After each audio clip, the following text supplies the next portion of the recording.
Starting রিলের connection. হ্যাঁ, আমার নিউট্রাল ফেজ রিলেতে দিয়ে দিলাম।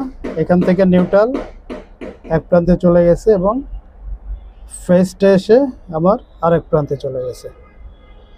এখান থেকে ক্যাপাসিটারের রানিং ক্যাপাসিটারকে লাইন ইন হয়েছে এই তোমার ফেজ থেকে। এখান থেকে আউট হয়ে চলে গেছে কম্প্রেসারের স্টার্টিংয়ে। এবং স্টার্টিং ক্যাপাসিটারের লাইনটাও সেম, এই কমন পজিশন থেকে চলে যাবে, একটা ইন হবে আর একটা বের হয়ে এসে স্টার্টিং সেটা স্টার্টিংয়ের আর একটা পয়েন্টে লাগবে।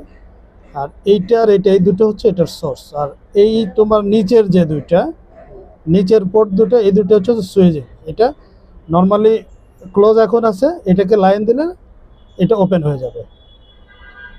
কম্প্রেসারকে লাইন দিয়ে এটা ওপেন করে দেবে, স্টার্টিং ক্যাপাসিটারকে লাইনটা বন্ধ করে দেবে। জাস্ট এইটুকুই। হ্যাঁ, তুমি এটা এখন এটা বাধার ব্যবস্থা।